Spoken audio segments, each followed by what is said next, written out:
Expand करेगा, oscillate करेगा, या नन ऑफ दीज, इनमें से कुछ भी नहीं होगा। तो एक बार आप इस टॉपिक है कि दो स्ट्रेट करंट कैरिंग कंडक्टर हैं जिनको पैरेलली प्लेस किया गया है। हमसे पूछा गया है ये दोनों एक दूसरे को अट्रैक्ट करेंगे या रिपेल करेंगे। ठीक है, इसके अंदर हमारा कंसेप्ट कौन सा लगेगा? पहला कंसेप्ट हमारा लगेगा right hand thumb rule, right hand thumb rule. और दूसरा कौन सा लगेगा? Fleming's left hand rule, Fleming's left hand rule. अब समझते हैं ये कैसे काम करेगा। अब देखो, एक बार इस कंडक्टर को भूल जाओ, ठीक है। ये येलो कलर का कंडक्टर क्या करता है? इसमें करंट जा रहा है ऊपर।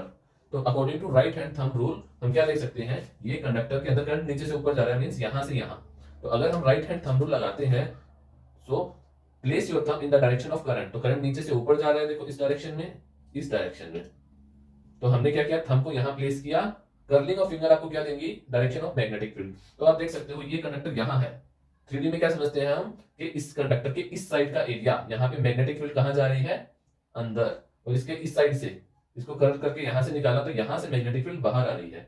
ठीक है, तो इसको हम कैसे डिनोट करते हैं? मैग्नेटिक फील्ड अंदर जाएगी तो हम लगाते हैं क्रॉस, यहां से बाहर निकलेगी तो यहां क्या लगाएंगे हम? डॉट। ये तो हो गई हमारी मैग्नेटिक फील्ड। कहीं मैग्नेटिक फील्ड यहां तक है तो आंसर है नहीं, यहाँ पे स्ट्रॉन्ग होगी, बट वीक तो यहां तक भी जाएगी, यहां तक भी जाएगी। यहां तक जो मैग्नेटिक फील्ड गई है वो किस कंडक्टर की है? इसकी। क्लियर? अब जो यहाँ पे है इसकी मैग्नेटिक फील्ड कहां तक है? दूर तक है, बट जितना दूर जाते जाएंगे हम कंडक्टर से, मैग्नेटिक फील्ड की वैल्यू कम होती जाएगी, मैग्नेटिक फील्ड वीक होती जाएगी। इसी तरह से जब हम इसके लिए देखते हैं, अब इस कंडक्टर को भूल जाओ तो ये मैग्नेटिक जो ये कंडक्टर है वो बिल्कुल इसके जैसा हुआ। तो ये कंडक्टर भी क्या करेगा? इस डायरेक्शन में अपनी मैग्नेटिक फील्ड कहां बनाएगा? अंदर। और इसके लिए ये कहां बनाएगा? बाहर। ठीक है भाई, अब देखो, अब समझते हैं इसमें फ्लेमिंग लेफ्ट हैंड रूल कहां काम कर रहे हैं। ये तो हमारा कंडक्टर था फर्स्ट और ये है सेकंड। सेकंड कंडक्टर कहां रखा है?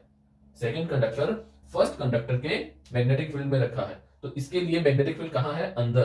करंट कहां जा रहा है? ऊपर। फ्लेमिंग लेफ्ट हैंड रूल लगा दो। करंट अंदर, मैग्नेटिक फील्ड ऊपर, then the direction of force इस डायरेक्शन में। तो डायरेक्शन ऑफ फोर्स हो गया ये। ठीक है बेटा, अब ये कंडक्टर कहां है? तो आंसर है ये कंडक्टर, ये येलो कंडक्टर इस कंडक्टर के लेफ्ट में है। और लेफ्ट में कौन सा मैग्नेटिक फील्ड बन रहा है? डॉट, मतलब मैग्नेटिक फील्ड बाहर आ रहा है। तो यहाँ पे हम फ्लेमिंग लेफ्ट हैंड रूल लगाते हैं, मैग्नेटिक फील्ड बाहर तो बाहर, करंट ऊपर, ऊपर, फोर्स कहां? इस डायरेक्शन में। तो फोर्स लगा इस डायरेक्शन में। ये कंडक्टर यहां जाएगा, ये कंडक्टर यहां आएगा, तो दोनों के बीच में क्या हुआ? अट्रैक्शन। तो हमारा आंसर क्या रहेगा? अट्रैक्शन। ठीक है, तो कुछ बच्चों का कमेंट था कि अगर ये परपेंडिकुलर रखे हुए हो तो, मतलब एक कंडक्टर ऐसा हो इसमें करंट ऐसा है, एक कंडक्टर ऐसा हो इसमें करंट ऐसा है, तब इनके बीच में कितना फोर्स लगेगा? तो आंसर है 0, क्योंकि एक जो मैग्नेटिक फील्ड बनाएगा वो दूसरे के पैरेलल हो जाएगी। ठीक है, इसका एक एडवांस क्वेश्चन क्या बन सकता है? देखो, कॉम्पिटिटिव एग्जाम के पॉइंट ऑफ व्यू से, अब आपके पास एक स्प्रिंग है, उस स्प्रिंग को आपने ऐसा बनाया। ठीक है बेटा, इस स्प्रिंग का जो लोअर एंड है, ये जो लोअर एंड है, ये जस्ट एक बकेट के अंदर या फिर एक कोई कंटेनर है जिसमें हमने लिक्विड भरा हुआ है, और वो कैसा लिक्विड है? कंडक्टिंग लिक्विड है। इसके अंदर प्लेस कर दिया और इसको हमने क्या किया? ये भी कंडक्टर है, ये भी कंडक्टर है, इसको हमने एक बैटरी से ज्वाइन कर दिया।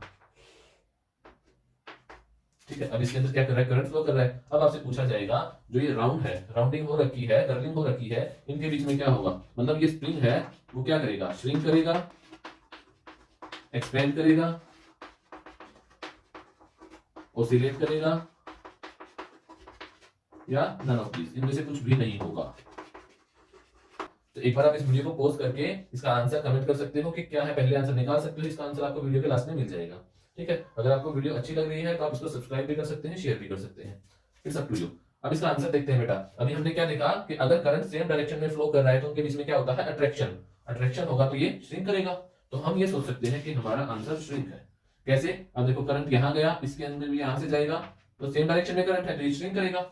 ऑब्वियस सी बात है, ये श्रिंक हुआ तो हम इस पे टिक कर सकते हैं हमारा आंसर। बट हमारा आंसर यहाँ पे खत्म नहीं होता है। आप क्या देख रहे हो कि जो ये बैटरी है इसके अंदर क्या चल रहा है? करंट। जब ये इसको जस्ट टच कर रहा है, इट मींस इसके अंदर से भी करंट फ्लो कर रहा है। करंट फ्लो कर रहा है तभी तो ये श्रिंक हुआ। जैसे ही ये श्रिंक हुआ, इसके अंदर से करंट बंद हो गया।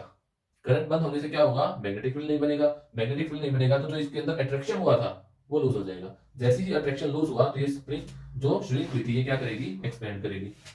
एक्सपेंड करेगी, obvious सी बात है, तो हम एक्सपेंड पे भी आंसर लगा सकते हैं। बट यहाँ पे आप क्या देखोगे, जैसे ही ये एक्सपेंड करेगी तो स्प्रिंग का जो लोअर एंड है ये इस कंडक्टिंग लिक्विड पे आके टच करेगा। जैसे ही टच किया फिर से करंट फ्लो करना स्टार्ट कर देगा। करंट फ्लो स्टार्ट करेगा तो फिर से अट्रैक्ट करेगा, फिर से श्रिंक, श्रिंक होते ही कंडक्शन लूज हो गया तो छूट जाएगा। तो ये क्या करेगी, ऑसिलेट करेगी। तो हमारा करेक्ट आंसर क्या होगा इसका, ये। ठीक है बेटा, थैंक यू।